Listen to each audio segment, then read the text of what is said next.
Hello, everyone. My name is Harsh, My name is Yash. and we're students from Carnegie Mellon University pursuing a master's in energy science, technology, and policy. We're here today to present our visual sustainability assessment of an organization. Energy, environment, and sustainability, and specifically the intersection of these three, is a core design and engineering principle being applied in multiple industries, ranging all the way from architecture to the energy industry to food, pharmaceuticals, you name it. With this integration being applied, technology is advancing faster than ever and it demands more. More energy, efficiency, savings, sustainability, and most importantly, more transparency. For this sustainability assessment, the organization that we're focusing on is Apple. Apple has an ambitious goal of carbon neutrality by 2030 and have released a comprehensive and ever updating plan for their environmental impacts. To begin with, we did a sustainability assessment of Apple products. And for that, we selected Apple's first carbon neutral product, the Apple Watch, and the latest model of their most selling product, the latest iPhone 15. Starting strong, Apple's commitment to sustainability is shown by its first carbon neutral product, the Apple Watch. This is achieved by the use of 100% recycled materials, including aluminum, copper, cobalt, tungsten, tin, gold, and other rare earth elements. Further, the Apple Watch is produced using 100% clean energy, with operations generating zero waste to landfill. Packaging also shows this eco-conscious approach, being entirely fiber-based and using 47% recycled fibers. Other than using recycling and clean energy to make their watch carbon neutral, Apple also employs carbon credits to offset residual emissions. And the Apple Watch reflects a shift away from fossil fuel-based plastics, using renewable or recycled alternatives and achieving a 25% reduction in plastic use within the device itself. Moving to the iPhone 15 and 15 Plus. Both models use batteries with 100% recycled cobalt. These devices are composed of 23% recycled or renewable materials. Further, their packaging with 99% fiber-based design eliminates plastic and utilizes fully recycled or responsibly sourced wood fibers.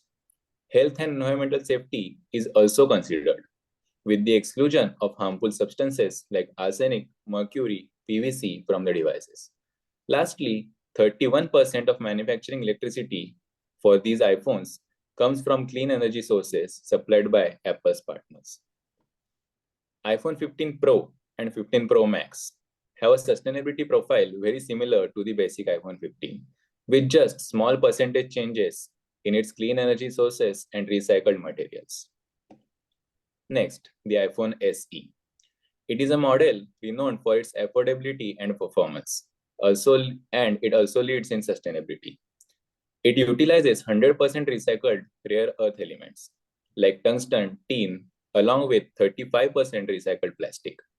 Remarkably, no waste from the final assembly of the iPhone SE is sent to landfills.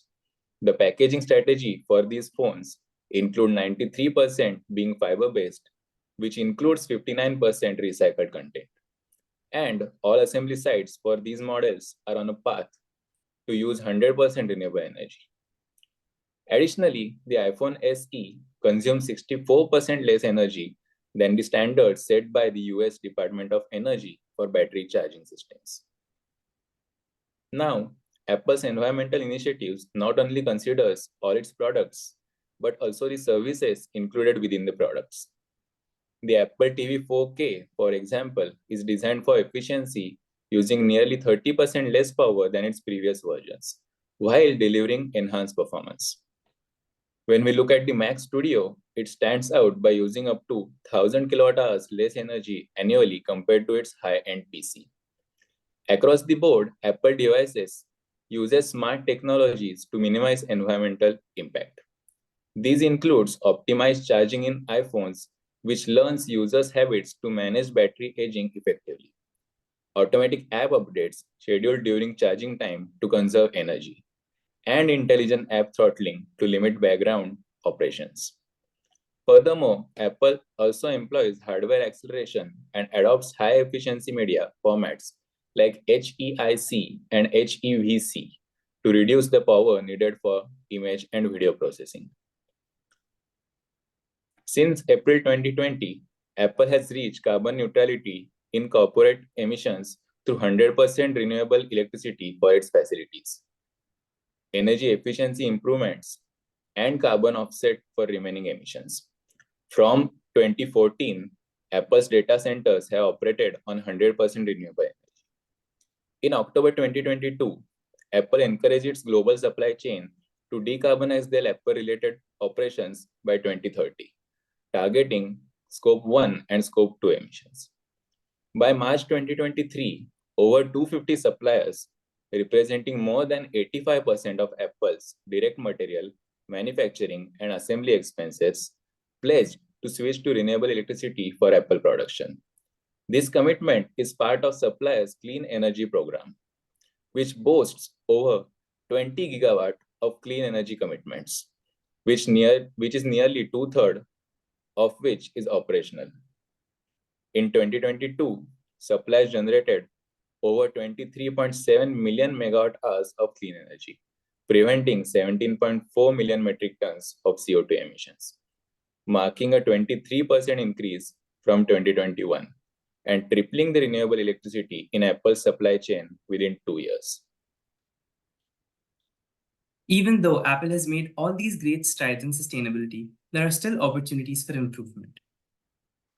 All the data we saw earlier regarding the transition to renewable energy has not been made for all manufacturing processes and supply chains. Apple has a goal of transitioning to 100% renewable energy, for which they will have to look at all their manufacturing process, supply chains, and suppliers to achieve. Only a portion of the materials used in Apple's products are recycled or renewable, indicating room for improvement in reducing reliance on these virgin materials.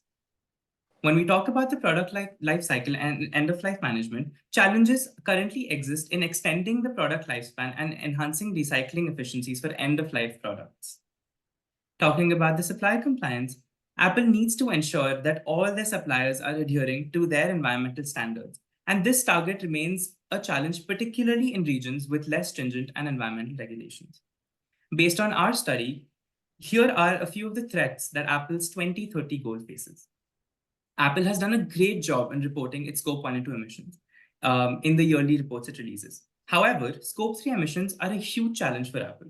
While reporting Scope 3 emissions is a Herculean task for any company, Apple's 2030 goal is only 6 years away, which means that it is high time for them to start making leaps in understanding how their Scope 3 emissions can be reported better.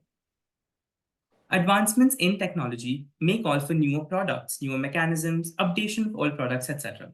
While Apple's newest watch and iPhone seem much more sustainably desired than many other products in the market, Apple needs to ensure that it can guarantee the same for all incoming newer technology and any new products and services they plan to offer. Creating the perfect demand and supply relationship is honestly every industry's goal, but it is also their nightmare. With more and more people buying Apple products because of the ecosystem it offers, along with its incentives, the Apple market has quite visibly grown. With this growing demand, Apple will need to supply more. The challenge Apple will face in doing what it is doing now, that is using 100% clean energy for their products, decarbonizing, etc., in higher supply scenarios, is something that Apple will have to take. Even though Apple has made great strides in sustainable practices, water use and reuse is a big problem for them. Apple reuses an underwhelmingly low amount of water, around 11% in its industries, when compared to organizations like Samsung, which use somewhere between 57 to 60%, which reuse 57 to 60% of their water.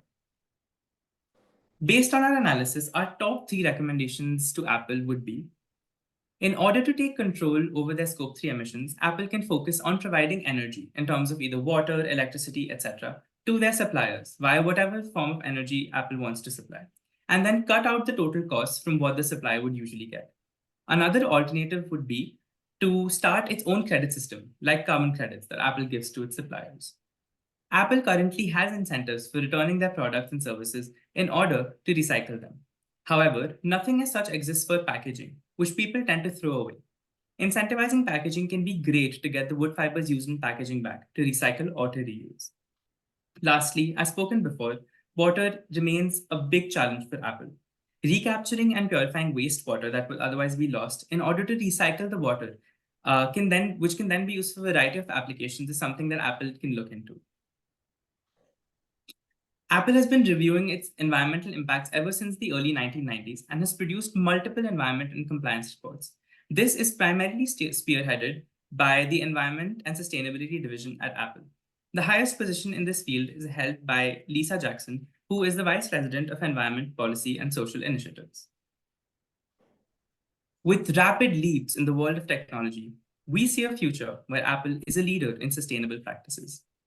A future where Apple, with its diverse products, is inspiring other industrial giants to do the same. Our vision is for Apple's plan designed for progress to become a plan designed for purpose.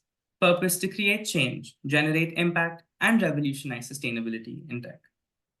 With this, we would like to say our thanks and have it be noted that all the information provided in the presentation and all the data that has been inferenced and analyzed is from Apple's yearly sustainability and environment reports. Thank you so much for listening to our presentation, and we hope we were able to generate some impact in green world this year. Thank you.